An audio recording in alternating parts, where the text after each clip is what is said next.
L'étranger des steppes. En 2025, dans les vastes steppes de Mongolie, où l'horizon s'étend à l'infini et le vent hurle à travers les prairies sauvages. Jérôme Wilson, un homme noir de plus de 50 ans, entame une aventure qui changera sa vie. Il quitte l'Amérique pour chercher la liberté. Mais il est loin de se douter qu'un petit village de yourtes bouleversera son destin à jamais. Jérôme travaillait dans la finance dans une entreprise de taille moyenne aux États-Unis. Son mariage s'était effondré depuis longtemps. Les blessures de son cœur le laissaient perdu. À 50 ans, il décide de tout abandonner. Il veut découvrir le monde avant qu'il ne soit trop tard. La Mongolie n'était pas son premier choix. Mais un documentaire sur les steppes infinies l'a captivé. Là-bas, les gens vivent une vie nomade, loin de la civilisation moderne. Jérôme rêve de s'immerger dans cette nature. Il veut ressentir une liberté véritable.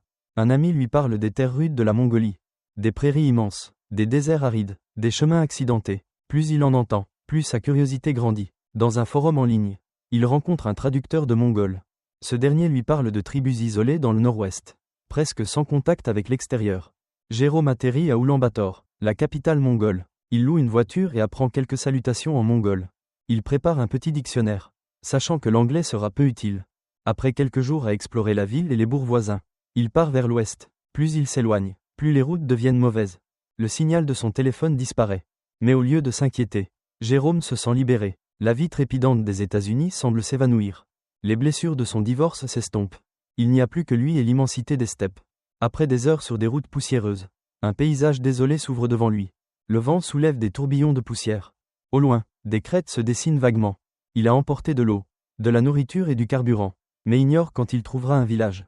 Une légère peur s'installe. Il sait que ce voyage est dangereux, loup, intempéries, risque de se perdre. Jérôme consulte sa carte, cherchant un repère, mais le terrain accidenté le désoriente. Finalement, il décide de suivre son instinct et continue. Un après-midi, après une demi-journée de route, il aperçoit des points à l'horizon. En s'approchant, il découvre un groupe de yourtes. Épuisé par le soleil brûlant, il soupire de soulagement. Si c'est un campement de nomades, il trouvera de l'eau, de la nourriture et un abri. En s'arrêtant, il voit 8 yourtes éparpillées. Des chèvres et des moutons paissent à proximité. Les habitants le regardent avec curiosité. Jérôme descend de voiture et les salue maladroitement en mongol. Il tente l'anglais, mais personne ne comprend vraiment. Pourtant, l'ambiance n'est pas hostile. Quelques personnes l'invitent à les rejoindre. Ce soir-là, malgré une communication hésitante, il explique qu'il est américain. En voyage, les villageois, surpris, lui offrent de l'agneau rôti et du thé au lait. Jérôme, reconnaissant, leur donne des snacks américains et des petits souvenirs. Ce village appartient à la tribu Jalin, des nomades de longue date. Jérôme ne saisit pas tous les détails, mais comprend leur situation grâce à leurs gestes. Il n'y a presque pas de jeunes hommes. Seuls des enfants, des femmes d'âge mûr et des anciens vivent ici. Cette nuit-là, dormant dans une yourte, Jérôme se demande, pourquoi n'y a-t-il pas d'hommes jeunes ?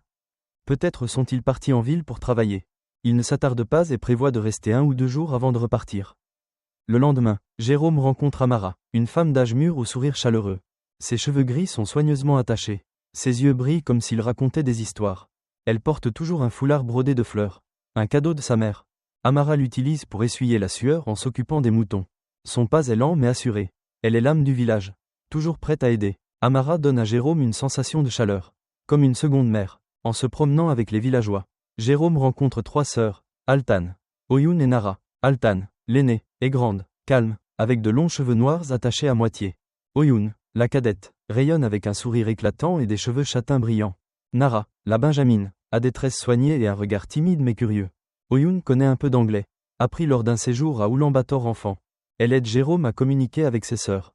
Les 3 femmes l'emmènent voir les pâturages où les villageois gardent le bétail. Oyun parle de la vie du village et de leurs traditions anciennes. Elle explique qu'en raison du manque d'hommes, la tribu a une coutume particulière. Parfois, ils s'unissent à des étrangers pour avoir des enfants et préserver leur lignée. Jérôme ressent un frisson. Il se demande, vont-elles me demander quelque chose comme ça ? Mais il écarte cette idée, la trouvant absurde. Les villageois traitent Jérôme avec beaucoup de chaleur. Il décide de rester quelques jours de plus pour se reposer et explorer. Le temps dans les steppes est imprévisible, et sa voiture a besoin d'une révision. Jérôme se rapproche des 3 sœurs.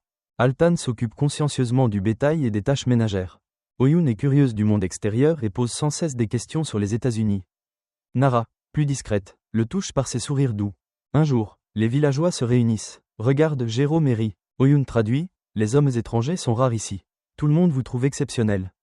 Puis elle ajoute franchement, si vous voulez, nous pouvons organiser une cérémonie spéciale pour avoir des enfants. Jérôme est abasourdi, son cœur bat la chamade. Il comprend ce que cela signifie. Quelques jours plus tard, les sœurs l'invitent dans leur yourte. Altan prépare une soupe d'agneau savoureuse. Après le repas, sous la lumière tamisée, elles entament une discussion sérieuse. Oyun traduit les paroles d'Altan, notre village a une tradition ancienne. Quand les hommes manquent, nous accueillons les étrangers. Si vous êtes d'accord, nous trois souhaitons avoir des enfants avec vous. Jérôme est stupéfait. Il demande, cette coutume existe vraiment? Altan hoche la tête, son regard sincère. Elle explique, sans homme jeune, notre lignée risque de s'éteindre. Oyun ajoute, vous n'êtes pas obligé de rester. Nous élèverons les enfants. Nara baisse la tête, les oreilles rougies, mais ses yeux brillent d'espoir. Jérôme est déchiré par un conflit intérieur. Aux États-Unis, l'idée d'épouser 3 sœurs est inconcevable. Il s'inquiète de la responsabilité d'avoir des enfants. Mais il ressent la sincérité des 3 sœurs. Elles lui ont offert une chaleur qu'il n'avait pas connue depuis son divorce. Une nuit, Altan vient discrètement dans sa yourte. Elle dit, votre âge n'est pas un problème. Nous avons besoin d'un homme fiable pour perpétuer notre lignée. Jérôme répond, êtes-vous vraiment d'accord? Je suis déjà âgé. Altan rit doucement, vous êtes encore plein de vie. Oyun est plus audacieuse. Elle déclare, si vous voulez, je pourrais vous suivre en ville, voire aux États-Unis. Jérôme, surpris, demande, vous quitteriez le village? Oyun sourit vaguement, Altan restera pour protéger le village. Moi, je veux découvrir le monde. Nara parle peu, mais un jour, en puisant de l'eau, elle prend la main de Jérôme. Elle murmure, je vous aime aussi. Ces mots font battre son cœur plus fort. Après des jours de réflexion, Jérôme fait face au plus grand choix de sa vie. Il peut refuser et partir, sans responsabilité, ou il peut accepter la coutume, rester et fonder une famille. Une étrange attirance grandit en lui. Aux États-Unis, il n'a plus rien, ni famille, ni travail stable. Ici, il a une chance de tout recommencer. Finalement, il dit à Altan, si vous le souhaitez vraiment, je respecterai votre tradition. Les 3 sœurs exultent, l'enlacent, les yeux pleins de larmes. Le village prépare une cérémonie spéciale. Un grand feu est allumé au cœur des steppes. Une trentaine de villageois se rassemblent, frappant des tambours, chantant. Les 3 sœurs portent des vêtements traditionnels aux couleurs vives. La cérémonie est simple mais empreinte de sens. Les anciens bénissent l'union. Les sœurs saluent Jérôme. Ils échangent des coupes de vin traditionnelles. Jérôme boit, sentant une chaleur se répandre en lui. Les villageois applaudissent, dansent, et la fête dure jusqu'à tard dans la nuit. Jérôme et les 3 sœurs s'installent ensemble dans une grande yourte. Les premiers jours sont maladroits, mais ils trouvent un rythme. Altan, sérieuse, veille sur la famille comme une aînée. Oyun apporte de la joie avec son énergie. Nara, discrète, prend soin de lui avec de petites attentions. Un mois plus tard, Jérôme s'intègre au village. Il aide à garder le bétail, coupe du bois, apprend à monter à cheval.